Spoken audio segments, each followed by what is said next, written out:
The most famous people in the galaxy are rarely recognized by their faces. They are recognized by the silence that follows their names. The Galactic Transit Terminal of Orion Gateway never truly slept. Millions of travelers passed through its halls every day beneath vaulted ceilings of glass and silver alloy. Starships arrived and departed with perfect precision. Automated announcements echoed through the immense structure in dozens of languages. Holographic advertisements floated above crowded walkways while customs officers processed endless streams of passengers from hundreds of worlds. To most people, it was simply another travel day. Daniel Foster preferred it that way.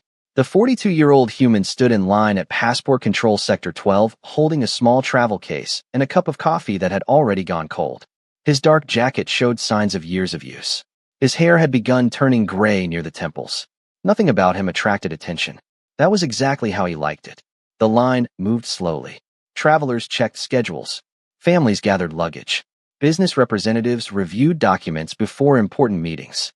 Daniel quietly waited his turn. The giant clock above the terminal indicated he had already spent 20 minutes in line. Not that he minded. Patience came naturally after a lifetime of travel.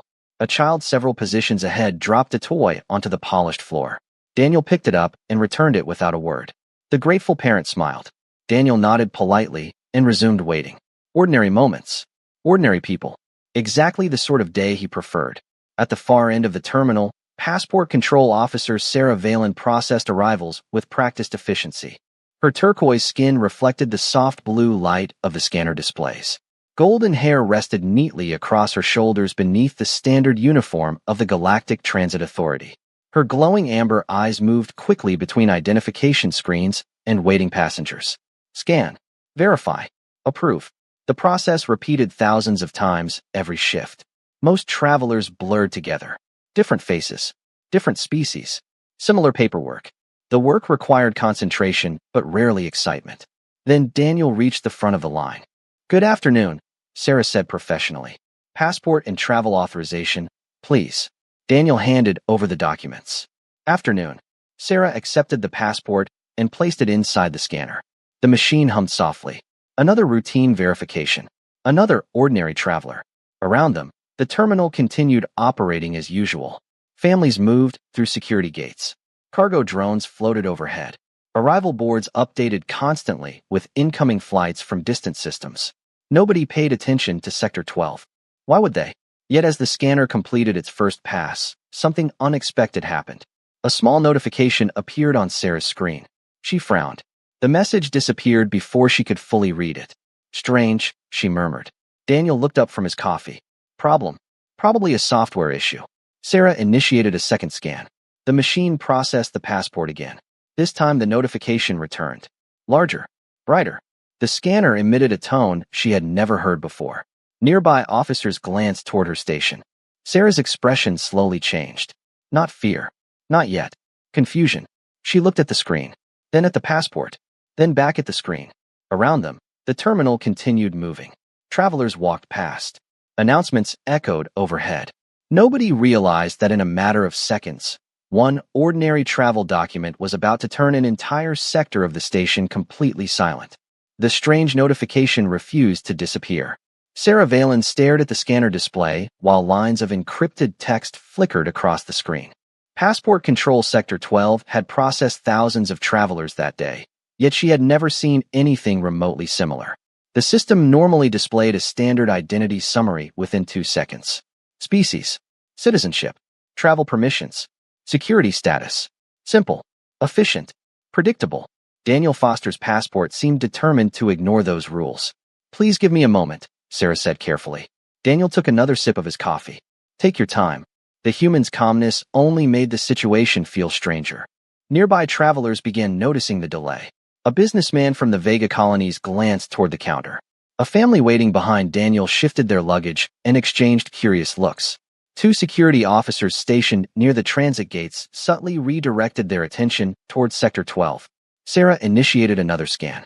The machine responded immediately. Access level elevated. She frowned. Elevated for what? Daniel did not appear dangerous. He did not appear important. He looked like someone who spent more time helping neighbors repair equipment than attending government summits. Yet the scanner continued escalating privileges without explanation. Is everything all right? One of the nearby officers asked. Sarah nodded automatically, though she was no longer certain that was true. The display changed again. A red authorization seal appeared in the corner of the screen. Her heartbeat quickened slightly. Red seals were reserved for historical records, military archives, and restricted diplomatic files. They did not appear during ordinary passport checks. Around her, the terminal continued operating normally. Announcements echoed overhead. Boarding calls sounded in distant corridors. Travelers moved between security lanes. Yet inside Sector 12, an uncomfortable silence was beginning to form. Sarah tapped the screen. More information appeared, then vanished, as though the system could not decide whether she was permitted to see it. Finally, a single line stabilized. Identity confirmed. Priority historical recognition protocol active. Sarah stared at the words. Historical recognition protocol. She had heard the phrase only once before during academy training. It existed for exceptionally rare circumstances involving individuals whose actions held significant historical importance to member civilizations. The protocol was so rarely used that many officers assumed it was obsolete. Her eyes slowly moved downward toward the name displayed on the passport. Daniel Foster. The name felt familiar. Not personally familiar. Educationally familiar. Like a memory buried beneath years of routine work. Somewhere she had heard it before. Somewhere she had studied it. The realization hovered just beyond reach. Then the scanner completed its final authorization sequence. A historical emblem appeared on the display. Sarah froze. She knew that symbol. Every child on her homeworld knew that symbol. Every school carried it. Every memorial carried it. For a moment, the sounds of the terminal seemed distant. The crowd, the announcements, the movement of travelers. Everything faded. She looked up slowly at the human standing across from her. Daniel noticed the change immediately. That expression usually means bad news, he said. Sarah did not answer, because the memory had finally returned. 20 years earlier, her people had faced a catastrophe that nearly erased an entire generation. The story was taught in every classroom. The name connected to that event was impossible to forget. Her eyes returned to the passport, then back to the man. The coffee cup in his hand suddenly seemed absurdly ordinary. And for the first time in years, Sarah Valen found herself standing face to face with someone she had only ever expected to encounter in history lessons. For several seconds, Sarah Valen forgot she was standing behind a passport control counter. The terminal around her seemed to fade into the background. Travelers continued moving through the station. Security drones floated along their patrol routes. Arrival announcements echoed from distant gates. Yet all of it felt strangely distant. Her attention remained fixed on the human standing before her. Daniel Foster looked exactly the same as he had 30 seconds earlier. Same worn jacket. Same travel case. Same cup of coffee. Nothing about him resembled the image she carried from childhood history lessons. That was the problem. Legends were supposed to look different. Larger than life. Important. This man looked tired from a long flight. Officer, Daniel asked gently, is something wrong? The question pulled her back to reality. Around the checkpoint, several nearby travelers had stopped pretending not to watch. One security officer had already moved closer. The unusual scanner alerts had attracted attention. Sarah glanced at the display again. The historical recognition emblem remained visible. There was no possibility of error. The verification sequence had completed successfully. The system knew exactly who he was. No, she said quietly. Nothing is wrong. Her voice sounded different even to her own ears. More careful, more respectful. Daniel noticed immediately. You recognize the name. It was not a question. Sarah nodded slowly. A memory surfaced from years ago. She remembered sitting in a classroom on her homeworld listening to a teacher describe the Great Evacuation Crisis. Entire cities displaced. Infrastructure collapsing. Supply networks failing. Her people had been desperate. Then help had arrived from unexpected places. Civilian volunteers. Relief organizations. Independent rescue crews. Among the names mentioned in every account, one appeared more often than any other. Daniel Foster. Not because he commanded fleets. Not because he held political power. Because he refused to leave while people still needed help. Sarah swallowed. My grandmother used to talk about you. The words escaped before she could stop them. Daniel looked surprised. Your grandmother? She survived the evacuation. Silence settled between them. The human lowered his coffee slightly. For the first time, his calm expression softened. Then I am glad she made it. The simplicity of the response struck her harder than she expected. No pride, no attempt to claim credit, just relief that someone survived. Nearby, the security officer finally reached the checkpoint. "What is happening?" he asked. Sarah did not answer immediately. Instead, she looked down at the passport resting on the scanner. Then she did something that shocked everyone watching. She stood. The movement immediately drew attention across the entire sector. Conversation stopped. Travelers turned toward the counter. Even the officer beside her froze. Sarah stepped around the checkpoint barrier and faced Daniel directly. He looked genuinely uncomfortable now, as though he already knew what she intended to do. "Officer," he said quietly, "you do not need to," but she did. Not because regulations required it. Not because history demanded it. Because respect demanded it. Sarah lowered her head. Not deeply. Not dramatically. Just enough. The gesture lasted only a second. Yet when she looked up again, the entire checkpoint area had fallen silent. Hundreds of travelers stared in disbelief. Daniel Foster closed his eyes briefly. The expression on his face was not pride. It was the expression of a man who wished the galaxy would stop remembering things he never did for recognition in the first place. The silence lasted longer than anyone expected.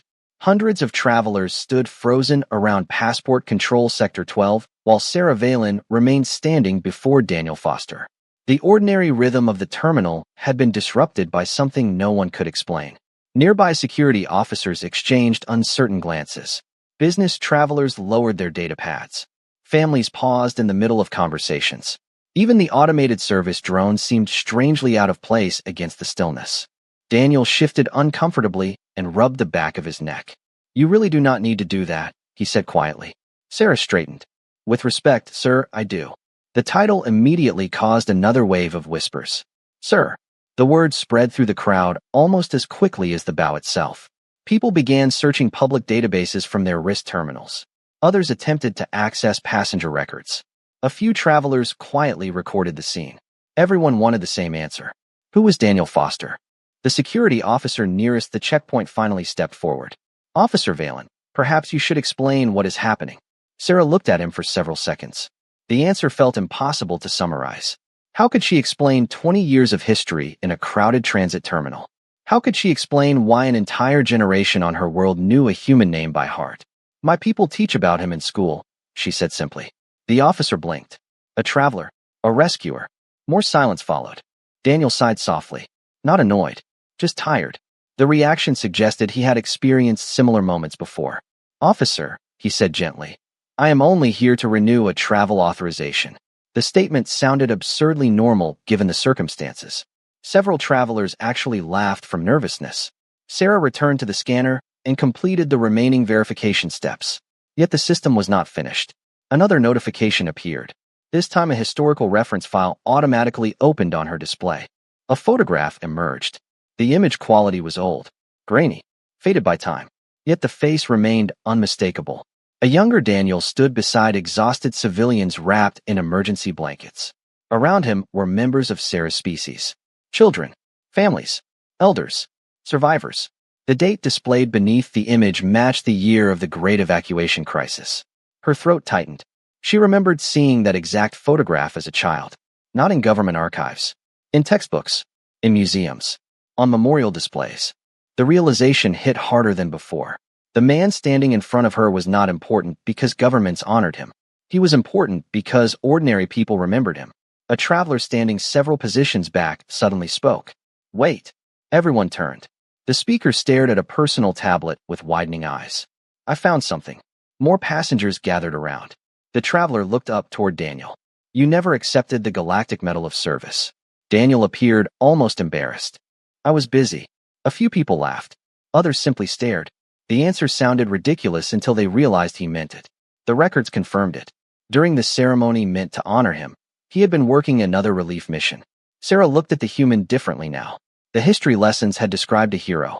The man standing before her seemed determined to avoid being treated like one. And somehow that made the stories feel even more true. The crowd should have dispersed once Daniel's documents were approved.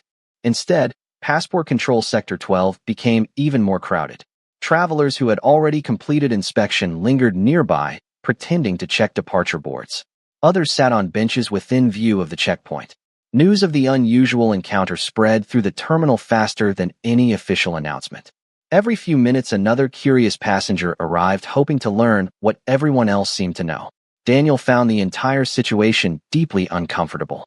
"This is getting ridiculous," he muttered as he collected his passport. Sarah Valen almost smiled. "With respect, sir, I think that happened several hours ago." The human sighed. "Please stop calling me sir. I am trying. You are failing." This time she did smile. The exchange eased some of the tension surrounding the checkpoint. Yet it did nothing to reduce curiosity. A group of university students stood several yards away comparing historical records. One finally gasped loud enough for nearby travelers to hear. "There are entire chapters about him." More people turned. Daniel closed his eyes briefly. That reaction told Sarah everything. The human already knew exactly what they were finding. A notification appeared on one of the public information screens. Someone had accessed a public archive.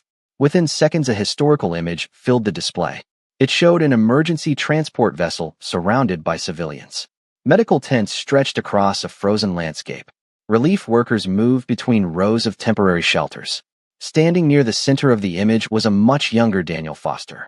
Several passengers stared at the photograph, then at the man standing near the checkpoint, then back at the image. "That was the Northern Refuge Operation," an elderly traveler whispered. "I remember hearing about it." Another nodded.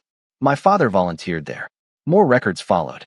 Different worlds, different crises, different decades. The same name continued appearing. Not as a commander, not as a politician, not as a celebrity. Always as a volunteer, coordinator, pilot, organizer, or rescuer. The pattern became impossible to ignore. Daniel never seemed to arrive after events became famous. He arrived when situations were still desperate and left before recognition could catch up with him. Sarah watched the crowd slowly realize that fact. The change was visible. At first, people searched for evidence of greatness. Now they searched for evidence of kindness. The second proved far easier to find. A small alien child approached the checkpoint holding the hand of an older relative. The child looked at Daniel with wide eyes.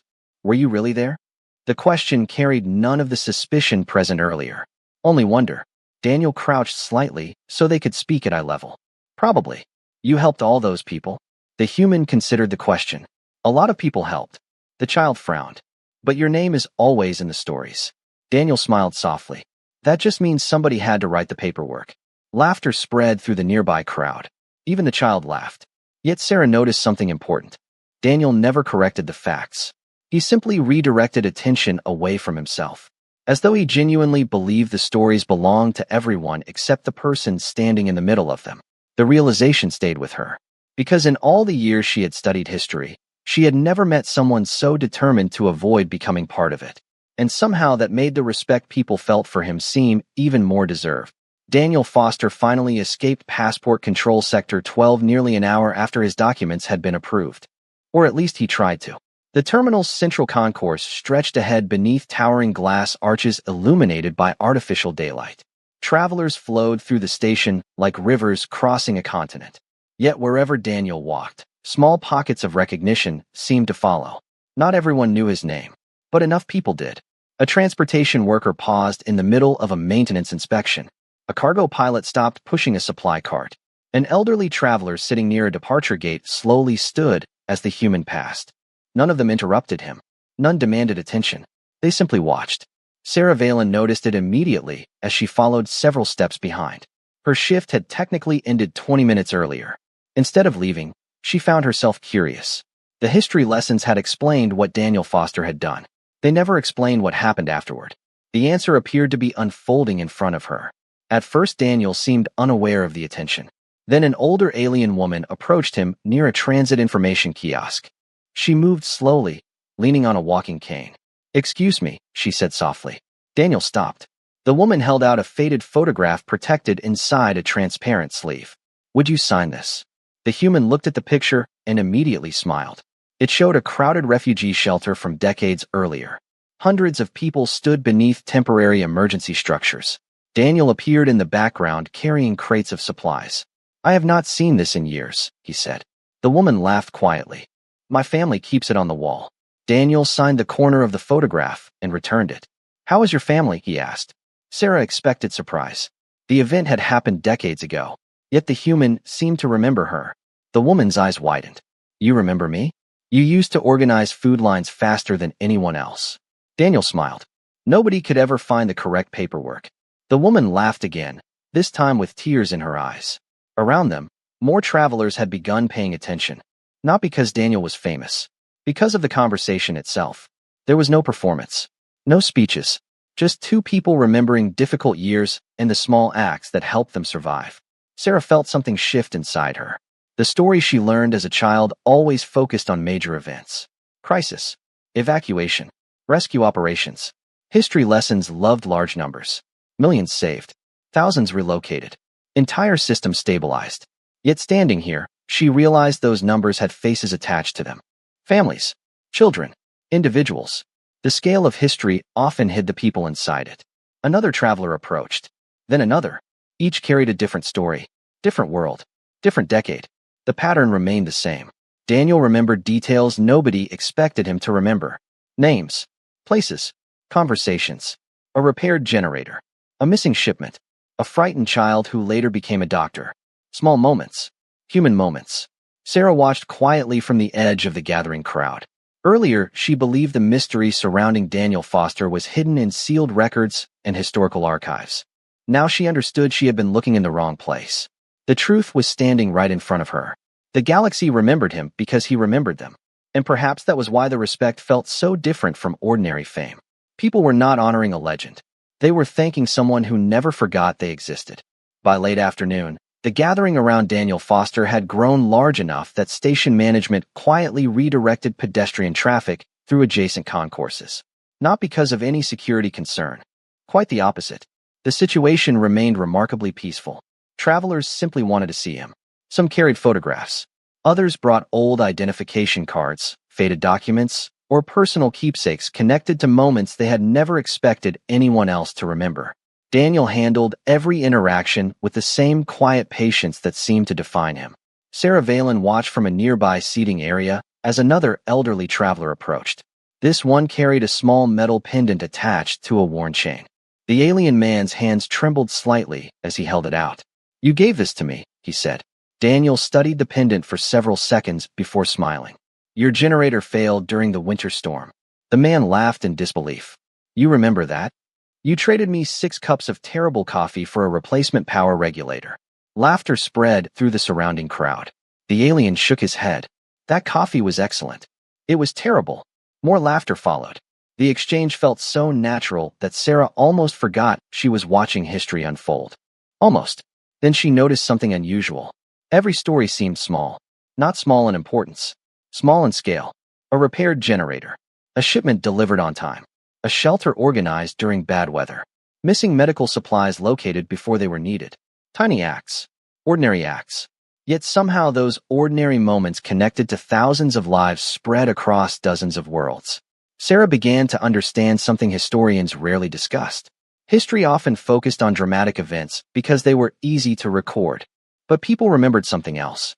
They remembered who showed up.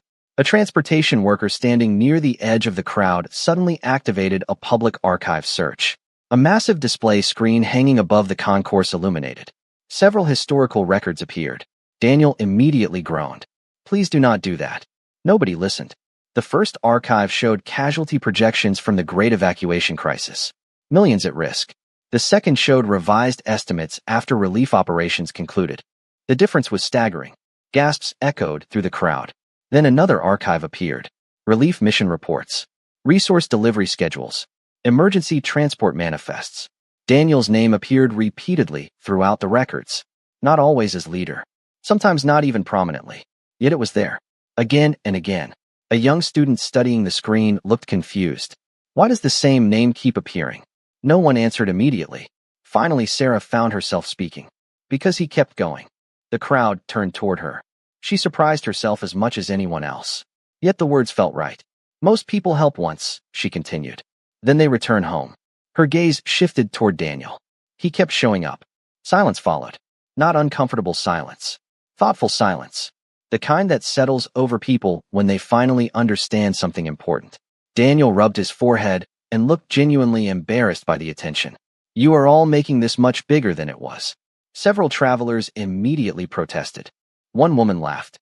"That sounds exactly like something you would say." Another nodded. "That is probably why people trust you." More agreement followed. Sarah watched Daniel's expression soften.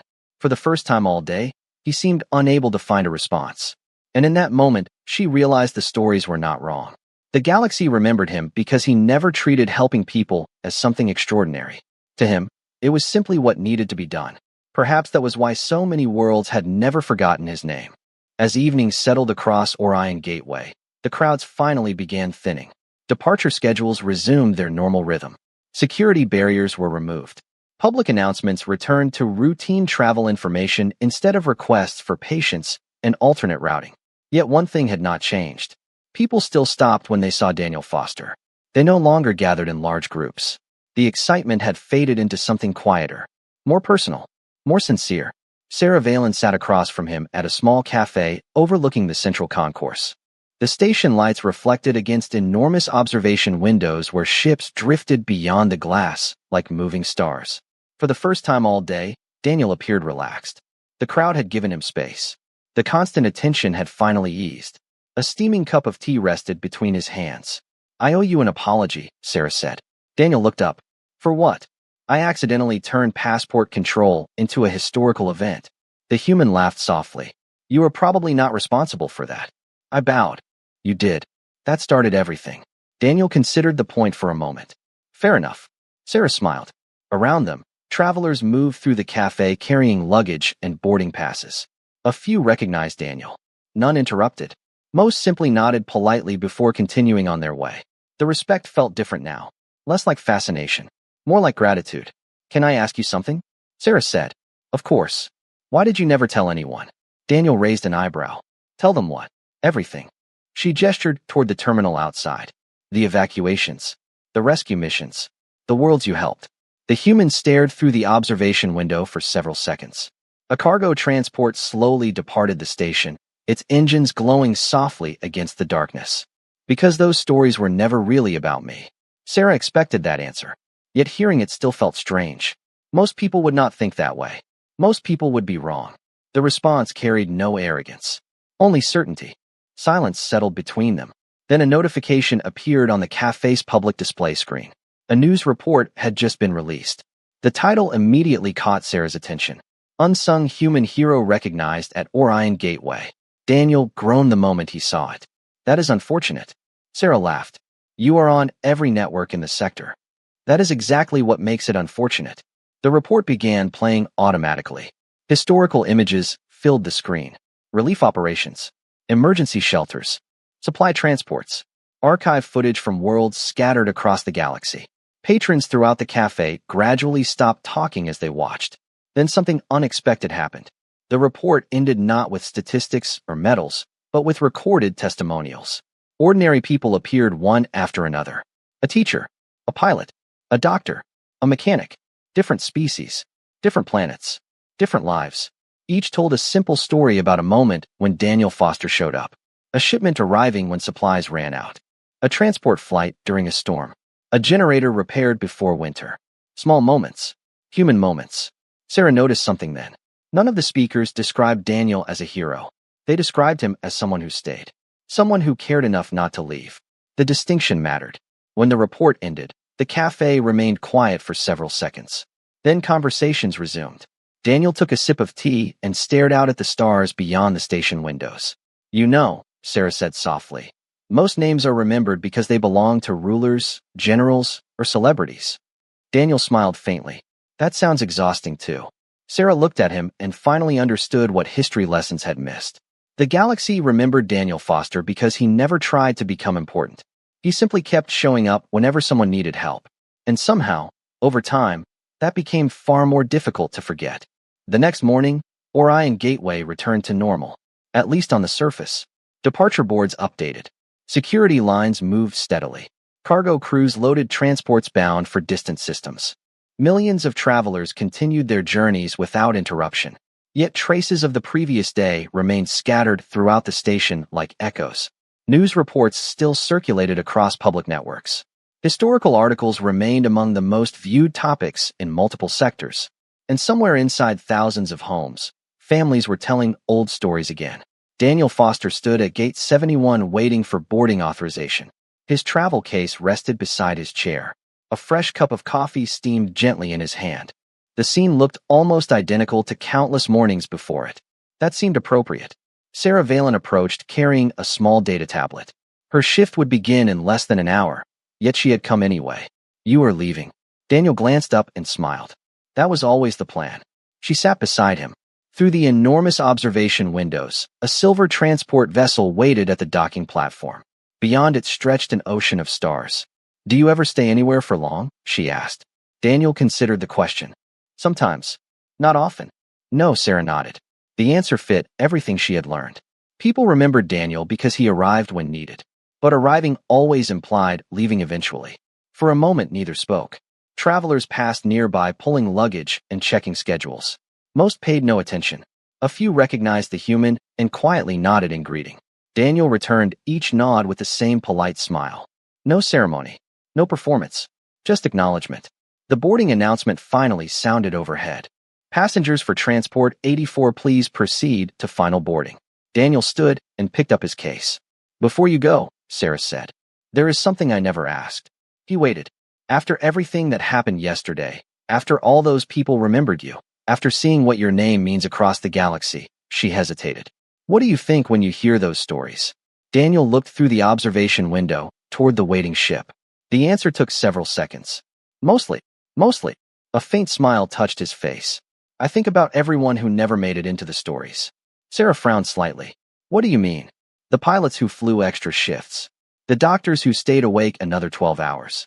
The volunteers who unloaded supplies in the ring. His gaze remained fixed on the stars. History remembers a few names because it has to. But those moments belong to thousands of people. The simplicity of the answer felt perfect. And somehow heartbreaking. Because it explained everything. Why he never accepted recognition. Why he avoided attention. Why he seemed embarrassed whenever people thanked him.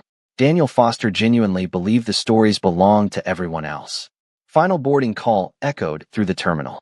The human extended a hand. Sarah accepted it. Thank you, she said. For what? For reminding me what respect is supposed to look like. Daniel smiled.